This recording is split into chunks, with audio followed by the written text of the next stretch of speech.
बोलिए गजानन गणपति महाराज की जय। श्री सद्गुरु देव की जय। श्री कुलदेवी मात की जय। श्री लक्ष्मी नारायण भगवान की जय। श्री सूर्य नारायण भगवान की जय। उमापति महादेव की जय। नमः पार्वती पतये हर हर महादेव हर। वक्रतुंड महाकाय सूर्यकोटि समप्रभ निर्विघ्नं कुरु मे देव सर्वकार्येषु सर्वदा। गुरु कृपा ही केवलम यूट्यूब चैनल के माध्यम से हम सत्य का मार्ग क्या है, सत्य के बिना हम कोई भी कार्य करें, सत्य को जाने बिना कोई भी कार्य करते हैं तो उसमें हमको विफलता ही मिलती है। सफल होने के लिए सत्य की जानकारी जरूरी है। तो आज के वीडियो में हम गणेश जी की उत्पत्ति, उनकी महिमा, उनके मंत्र और उनकी कृपा के जो अपने जीवन में सुख मिलता है उसके लिए थोड़ी बात सत्य के मार्ग से करेंगे। हम जानते हैं गणेश जी का प्रागट्य माँ भगवती पार्वती के अंग से प्रकट हुए हैं। उनके संकल्प के माध्यम से शिव जी के अनेक गण थे जो शिव जी का मानते थे, लेकिन पार्वती माता को ऐसा हुआ कि मेरी भी कोई माने, मेरी भी सेवा करे, ऐसा मेरा पुत्र होना चाहिए। तब जाके माँ पार्वती ने संकल्प सिद्धि से गणेश जी का प्रागट्य करवाया। और उस समय हम जानते हैं कि देवता माता जी के आदेश से, माता जी के आज्ञा लेके, माता जी का जो खंड था, माता जी का जो रहने का द्वार था, उस द्वार की रक्षा कर रहे थे। उस समय पे अनेक देवताओं ने गणेश जी के साथ युद्ध किया, फिर भी कोई गणेश जी को परास्त नहीं कर सका। लेकिन बाद में शिव जी आए और शिव जी ने जब त्रिशूल का प्रहार किया, क्योंकि शास्त्र में लिखा है एक दिया होता है, दीप होता है और एक त्रिशूल होता है जो माँ की शक्ति बोली जाती है। जब माँ की शक्ति का प्रहार हुआ तब गणेश जी ने उनको स्वीकार कर लिया। तब जाके माँ पार्वती को क्रोध हुआ और वो क्रोधित हुई पूरे ब्रह्मांड की वो प्रलय करने के लिए। माता जी जब उन्होंने संकल्प किया तब सभी देवताओं ने उनके आगे प्रार्थना की कि माँ तू शांत हो, तू जो कहे वो हम वचन निभाएंगे। तब जाके माँ पार्वती ने 2 वचन सभी देवताओं के आगे बोला कि प्रथम तो मेरे पुत्र को सजीवन करो, और दूसरे क्रम में सभी देवताओं की पूजा होती है, तब जाके मेरे पुत्र की प्रथम पूजा हो। कि माँ पार्वती की कृपा से आज के समय पे हम सभी पूजा करते हैं, पाठ करते हैं, प्रार्थना करते हैं, पहले गणेश जी का नाम लेते हैं। और विशेष के अंदर भगवती, सरस्वती और लक्ष्मी की भी कृपा है। हम जानते हैं गणेश जी की प्रथम पूजा होती है, वो हमको 2 वरदान देते हैं, सिद्धि और बुद्धि का। हम रिद्धि सिद्धि बोलते हैं, लेकिन पूरा नाम है सिद्धि और बुद्धि। जीवन में अच्छी सोच होनी चाहिए, बुद्धि होनी चाहिए। वो गणेश जी की कृपा के बगैर कोई देवता हमको प्रदान नहीं करते। बाद में सिद्धि यानी सफलता।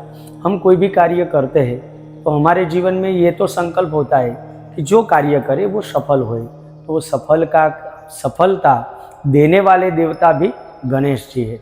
तो हमें गणेश जी की उपासना बहुत आवश्यक है, क्योंकि कोई भी देवता की उपासना करते हैं तो वहाँ पे गणेश जी की ही उपासना काम करती है, गणेश जी सफलता देते हैं। तो आज के दिन गणेश जी की पूजा, गणेश जी की महिमा हम जानेंगे। सभी हम जानते हैं कि जब पहले श्रुति शब्द से संबोधित होता था, सब लोग गुरु के चरण में जाते और मंत्र सुनते, उसको श्रुति शक्ति बोलते हैं। सुन के ही वो याद रखते थे। लेकिन भगवान को मालूम था कि कली काल में सबकी बुद्धि इतनी तेजस्वी नहीं होएगी। तब जाके भगवान व्यास मुनि ने गणेश जी को आदेश दिया, गणेश जी को बोला कि जो भी शास्त्र, जो भी मंत्र है आप लिखो। तब जाके गणेश जी ने 18 पुराण 4 वेद, सभी शास्त्र का लेखन जो जिसने किया है वो गणेश जी है। यानी गणेश जी की कृपा लेनी हो, गणेश जी की कृपा होती है तो हमारे जीवन में अच्छी बुद्धि, अच्छी ज्ञान शक्ति, सभी मंत्रों का जो श्रुति सुन के भी हमको आता है वो सभी कृपा गणेश जी की ही है। यानी गणेश जी की उपासना हमारे जीवन में सभी प्रकार की सिद्धि प्रदान करेंगे। तो गणेश जी का उत्सव है, हम लोग लाते हैं गणेश जी को। कई लोग 3 दिन लाते हैं, कई लोग हैं 5 दिन की पूजा करते हैं, कई लोग 7 दिन की करते हैं। लेकिन शास्त्र में ये गलत है। ये तो किसी ने किया और हमने उसके अनुसार हमने भी करना शुरू किया। बाकी शास्त्र में लिखा है कि गणेश जी की पूजा करनी है, गणेश जी को अपने घर में लाना है तो चौथ के दिन उनका स्थापना होती है, चौथ के दिन उनकी प्रतिष्ठा होती है और अनंत चतुर्दशी यानी कि 14 के दिन उनका विसर्जन होता है। यही पूरी विधि है। तो सबको लाना है गणेश जी, लाते हैं तो मैं तो यही सबको बोलता हूँ कि गणेश चतुर्थी के दिन उनकी स्थापना करो और गणेश चतुर्दशी यानी अनंत चतुर्दशी के 14 के दिन उनका विसर्जन करो तो हमको दोष नहीं लगता। ये हम कर रहे हैं लेकिन भगवान का दोष लगता है, क्योंकि ये 11 दिन अपने जीवन में गणेश जी की उपासना के लिए ही भगवान जी ने हमको प्रदान किए हैं। तो शास्त्र में लिखा है गणेश जी की जैसे नवरात्रि आती है, माता जी की उपासना होती है, शिव जी का श्रावण महीना, पूरा श्रावण महीना शिव भक्ति होती है, वैसे ही ये पूरे दिन गणेश चतुर्थी के दिन से चतुर्दशी तक हमको गणेश का मंत्र जाप करना है। शास्त्र में अनेक स्तोत्र बताए हैं, संकटनाशन स्तोत्र कोई भी व्यक्ति कर सकता है, तो उनका पठन करना चाहिए। ना आता हो तो धीरे धीरे रोज सुनते रहो, क्योंकि हम सुने बगैर सीखेंगे नहीं, सीख नहीं पाएंगे। इसलिए एक बार सुन लो।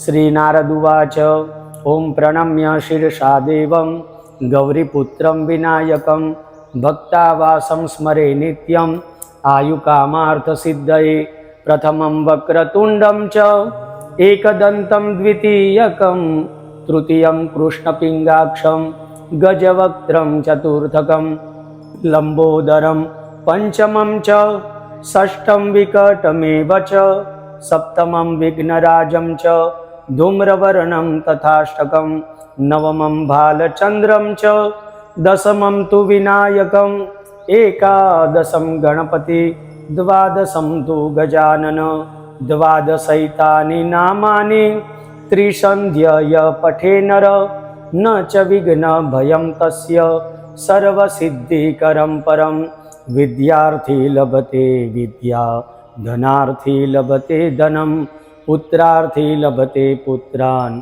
मोक्षार्थी लभते गतिं जपेत् गणपति स्तोत्रं षड्भिर्माशैः फलं लभेत् संवत्सरेण सिद्धिं च लभते नात्र संशय अष्टेभ्यो ब्राह्मणेभ्यश्च लिखित्वाय समर्पयेत् तस्य विद्या भवेत् सर्वा गणेशस्य प्रसादत। ओम गम गणपतये नमः। ऐसे शांति से कोई भी भगवान का मंत्र जाप करते हैं, स्तोत्र पठन करते हैं, क्योंकि खुशामद तो खुदा को भी पसंद है।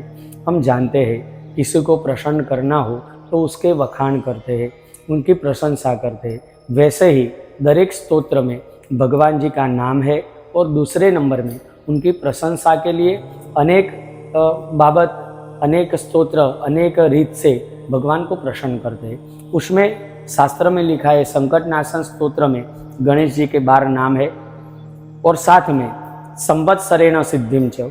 कोई भी कार्य करते हैं तो 1 साल तक हमको कर्म करना चाहिए। हम तो क्या कर रहे हैं, अभी तो भगवान जी को प्रार्थना करते, गणेश जी को प्रार्थना करते, उनके आगे अपने जो संकल्प है वो समर्पित करते। जो संकल्प पूर्ण नहीं होते तो हम देव को बदल देते, दूसरे देव की आराधना करते। ऐसा मत करो। जीवन में आगे बढ़ना है, जीवन में भगवान पर भरोसा रखो। हमको तो भरोसा भगवान पे होता है, लेकिन जब भगवान को हम पे भरोसा होता है तब जाके हमारा काम भी भगवान जी करते हैं। शास्त्र में लिखा है विद्यार्थी लभते विद्या।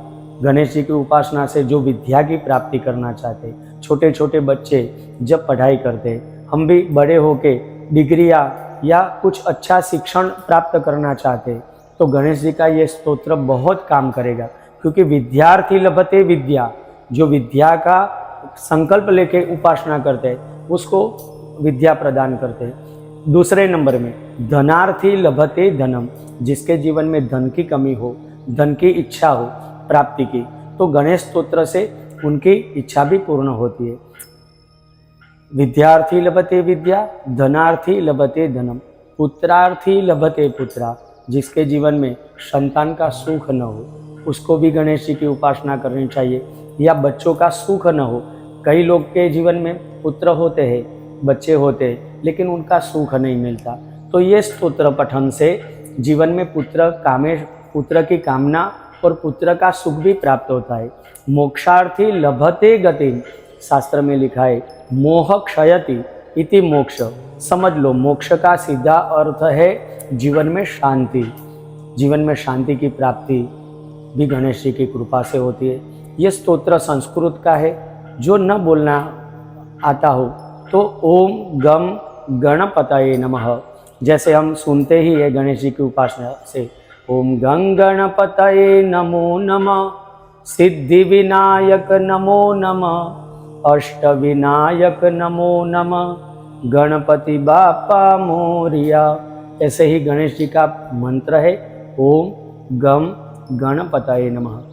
जो लोग इस गणेश जी की उपासना के अंदर अपने घर में गणेश जी को विराजमान करते हैं, वो लोग ऐसे मत सोचो कि हमने गणेश जी को लाके बिठा दिया, अब उसकी आरती करो, दिया करो। शास्त्र में लिखा है जब तक उनकी उपासना नहीं करते तब तक हमारे जीवन में फल नहीं मिलता।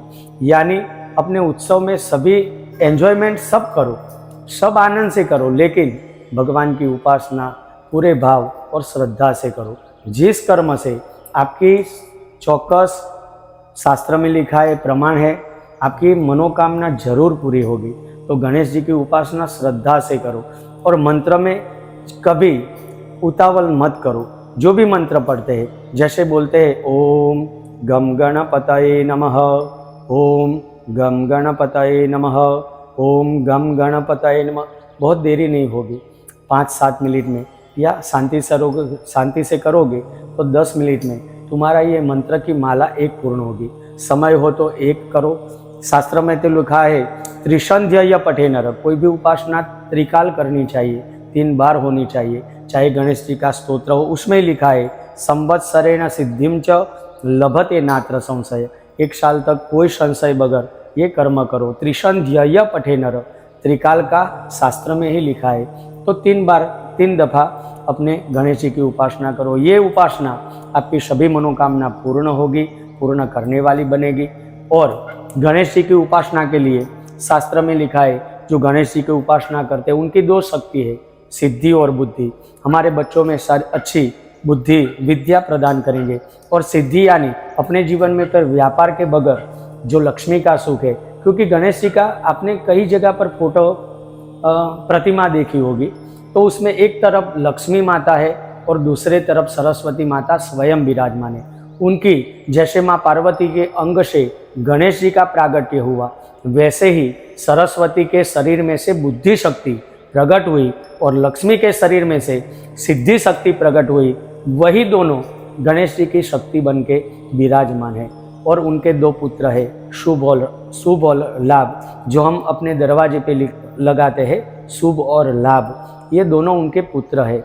और शास्त्र में लिखा है कोई भी हम पूजा करते हैं तो 5 टीका लगाते हैं, उसमें 5 जगह पर 5 देवताओं का नाम बोलो। श्री गणेशाय नमः, ओम सिद्धि देव्यै नमः, ओम बुद्धि देव्यै नमः, ओम शुभ देवताभ्यो नमः, ओम लाभ देवताभ्यो नमः। ऐसे नाम बोल के पूजा करेंगे तो हमारे जीवन में गणेश जी की कृपा ज्ञान प्रदान करेंगे, सिद्धि बुद्धि प्रदान करेंगे, हमारा शुभ होगा, शुभ यानी अच्छा, और लाभ यानी हमारे जीवन में खूब प्रकार से प्रगति भी प्राप्त होगी। तो आज का वीडियो गणेश जी के लिए, गणेश जी की उपासना के लिए आप सभी के चरण में एक ही प्रार्थना है कि आप गणेश जी की इस 10 दिन या ये उपासना के दिन है, उस दिन में गणेश जी की खूब भक्ति करो, क्योंकि गणेश जी इसी समय पे हमारे जीवन में कृपा करते हैं। जब कृपा का समय होता है तो हम क्या करते हैं?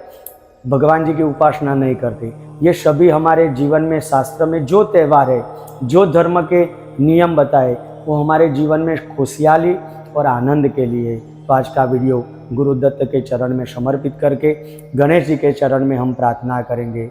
ओम निर्विघ्नं मम संसार, निर्विघ्नं वाणिज्यं सदा, निर्विघ्नं धनपुत्रादि, गणेशस्य प्रसादत। बोलिए गजानन गणपति महाराज की जय।